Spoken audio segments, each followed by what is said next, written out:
Lovely Iridium. Hope everyone's doing all right today.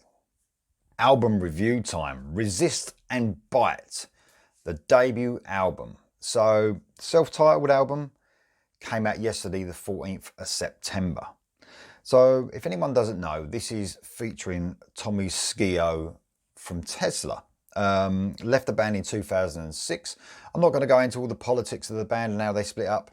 Just want to talk about this album and how good it is. And fuck me, it's a great album. So Tommy Skeoch obviously on the guitar, Nathan Utz, ex Lynch Mob. Now he was in Lynch Mob, I think for maybe a year or two. 2018, 2019. Didn't record any music with the band. We've got Steve Stokes on the guitar, David Parks on the drums, and Brian Powell on the bass. So, I love Tesla. I have since the beginning. Their debut album, for me, honestly, I think it's the best debut album ever recorded by any band. One of the top albums of all time for me. No exaggeration. I love it. It's perfection.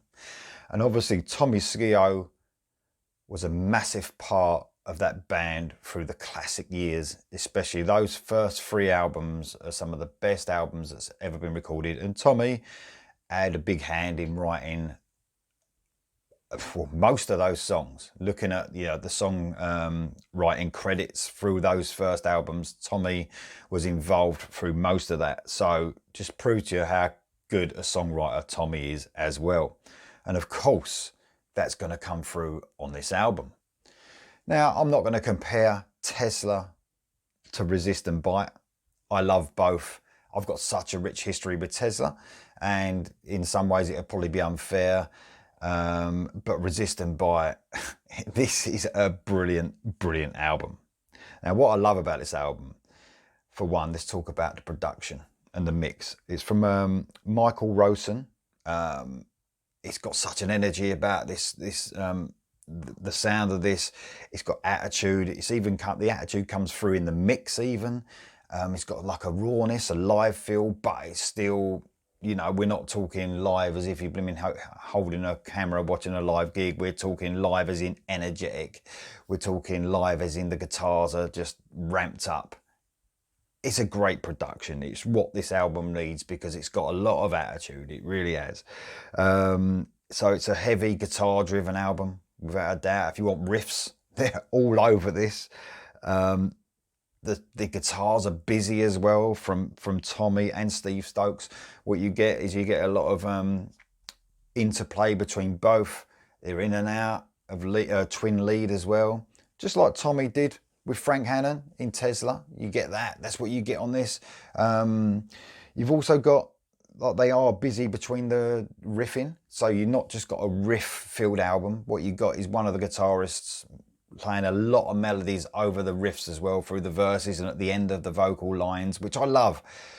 I mean, it just adds so much to the music, hearing those lead-offs from both players. Tommy and Steve Stokes are great on this album. They are really great. And like I said, it's heavy. There's some mellower moments on the album, which I wanted because it just wasn't, I think there's 13 or 14 tracks. I didn't want 13 or 14 tracks of total heaviness. It's really spaced out well with the track listing, the way the songs run, and I'll run through each track as well. Let's talk about David Parks and Brian Powell, drums and the bass. What you want in this heavy rock and roll, sometimes blues infused, and we're talking, it's not a blues album. Tesla always did it. I'm not comparing here, by the way. I won't compare and say which one's better, but Tesla always did it because there's obviously such a link with Tesla. I will mention them, but this is a standalone album, like I said, but in this sort of rock and roll, heavy rock and roll music, heavy rock, sometimes blues infused, like I said, drums and bass is such an essential part because it just needs to be so tight. And this is what these guys do. These guys sounds like it sounds like a really mature album, like they've been together for a few years. Doesn't sound like a debut album. Like I said, Tesla knocked it out of the park on their debut, and these guys do exactly the same. So, like I said, attitude. They sound hungry. It sounds. Let's talk about the attitude. A lot of it comes from Nathan Utz as well on the vocals. So ex Lynch Mob, like I said. Now this is as apart from obviously sounding on some tracks, not all, you can hear that Tesla connection, obviously. But it's definitely got a Lynch Mob connection. And I know that Nathan wasn't with Lynch Mob for a long time or recorded any material, but you can see exactly why they wanted him in the band.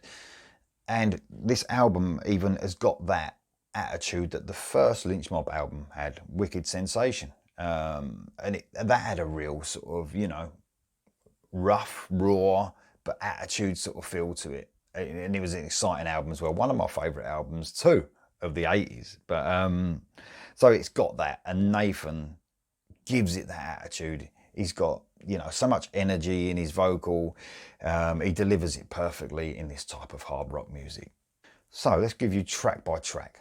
This is a great album. This is going to feature in my top albums of the year, without a doubt. We're in the middle of September now, and this is already riding high. I've heard it a couple of times. You're not going to be disappointed at all. So, first track, Blood on Me.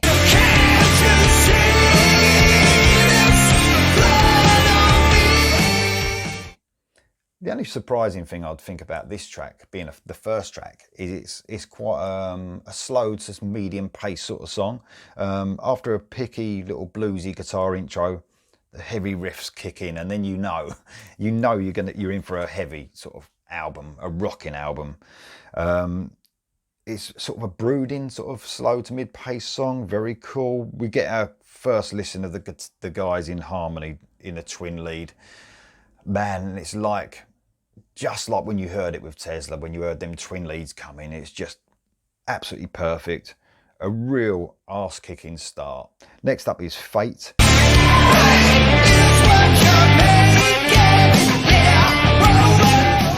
This was a single. I reacted to this.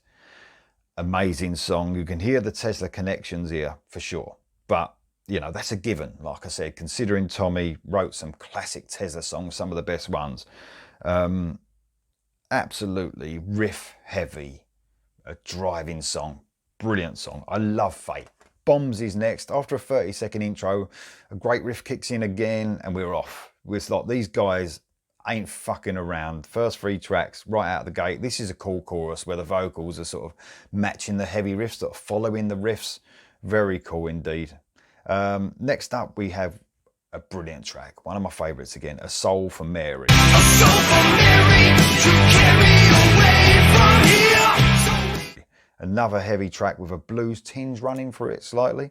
Like I said, I'm not a big blues fan, but this band, as in when Tesla did it, they do it perfectly. There's something about both of these bands that when they introduce that little blues tinge, they just do it just right, because it's not too much. It's just introducing sort of melodies and stuff like that, certain little guitar parts. Another brilliant track. What a banger of an album so far. Brilliant. Next up is I.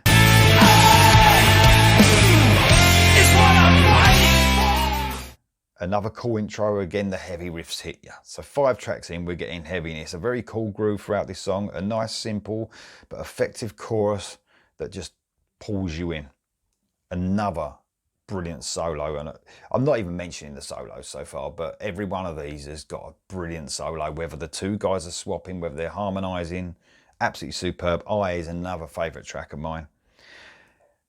We've had brilliant so far, but then we get even better. So for the first time, we get a bit of a ballad.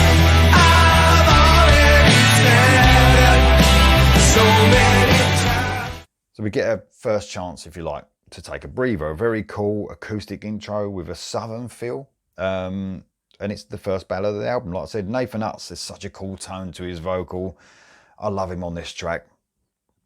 Don't worry, guys, this is a ballad that just, it's just how you want it. It builds and builds and builds. A proper heavy rock ballad. We're not talking just a soppy ballad. This is the way you expect the band to do it after what you've heard already on the album. When they hit a ballad, you're going to have it building, the guitars are coming in. It's a great song, absolutely great. And I'm partial to a ballad, and this is a great one. Next up is Afterneath. Now, a piano opening for nearly a minute, and the guys make you think you're getting a second ballad in a row, but the guys hit you with a brilliant instrumental, and anyone who knows me will know instrumentals ain't really my thing, but this does something different. It's a very cool riff for the first half. Then it sort of takes another turn, and then you get some sort of Boston feels with some really cool melodies in the second half. So a very good instrumental. Like I said, I'm not an instrumental fan, but yeah, this really hit me because of the way it played out. Twists and turns, done about 3 different things through the song. Loved it. You know, some instrumentals can just carry on doing the same thing over and over again. It's brilliant. Absolutely brilliant. Next up is Till Tomorrow. This is a slow to medium paced song, acoustic guitar and vocal opening. And what we get is a very cool song that is driven by that acoustic guitar for the most part, but with electric guitars coming in and out of the song as well. It gives me a slight, and I'm gonna not say it's exactly the same, but it gives me that slight Call It What You Want vibes from Psychotic Supper by Tesla. Great acoustic lead. Then an electric lead, and a cool part that sort of changed before it goes back into the chorus is a really cool part with Nathan Utz coming in just before the chorus. A slightly psychedelic feel, and that's what you get with Call It What You Want, obviously. Maybe that sort of made me think of that song, but one of my favourite Tesla songs, and this is a great song as well. Then we get another ballad. It's called Home, another great track. This could be called a ballad because of the sort of pace of the song, but again, it rides along such a cool groove and builds into a great rocking solo. A wah-wah pedal used, I think, on this solo, making it a little bit different. Very, very cool. I'm calling it a ballad, but there's certain elements of it that are not. So it's more about the pace of the song than anything. Absolutely brilliant. Love that song. So next up we get Crazy. Now we're back into that great heavy bluesy attitude again. This rides along on some sort of hung out riff, sort of hanging out with Nathan Utz, spitting out that attitude on the vocals again. Does a great job. Up in Flames is next. This is track 11, fastest track on the album here actually. So heavy rock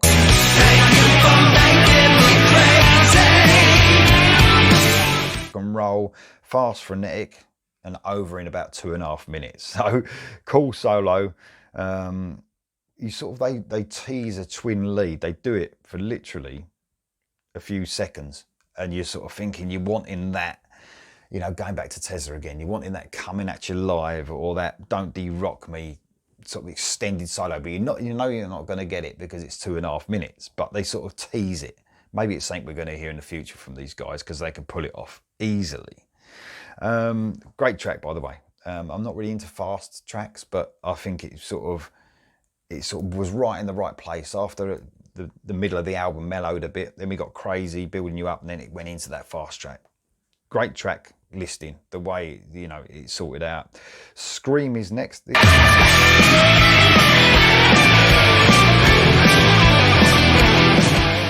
is heavy, even slightly punky. Loads of attitude here. I was thinking to myself when I was listening to this, perhaps Guns N' Roses need to like take note how to write a song with, like, you know, energy and attitude. After that poor shit show they released about a month ago, absolutely useless. But this is how you do it. When you add a few punky sort of attitude riffs and you want something to be fast and frenetic, these guys pulled it off on this. Again, a really to the point short song, this one.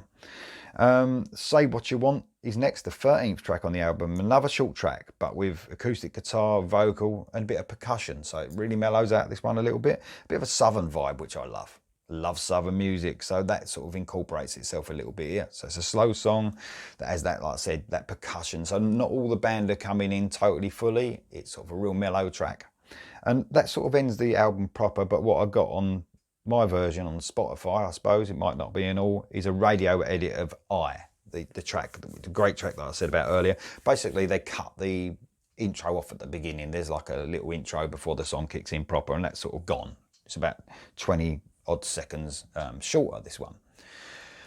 So, highly recommended this. This is a great album, and like I said, it's going to find itself near the top of the list for me of one of the best albums of the year, without a doubt, and I knew it would be. You know, after hearing the first single, I think that was last year now, The Myth I'm Living, and being blown away by that. It's not actually on this album, which is a bit of a surprise, probably because it came out so long ago, don't know. But every track on here is just, in its own way, is great. It's a great balance, the way they worked it all out. I love it. I love it. It is definitely going to be one of the best hard rock albums of the year, without doubt, coming near the top of my overall albums. And guys, if you love Tesla, if you love early Lynch Mob with that attitude and that, you know, aggression and, you know, that riff heavy stuff and brilliant guitar melodies running through with a great vocal from Nathan Utz, does an outstanding job. And let's not forget the other two members. Let's not forget Davey Parks and Brian Powell. Outstanding work they do on this. But, you know, them two guys, Steve Stokes and Tommy Skeoch, together are just amazing. Absolutely amazing. Everything you want from a guitar album. Brilliant. I recommend you check this out. I recommend you buy it. Easily recommended. Tell me what you think in the comments below. I'll see you next time.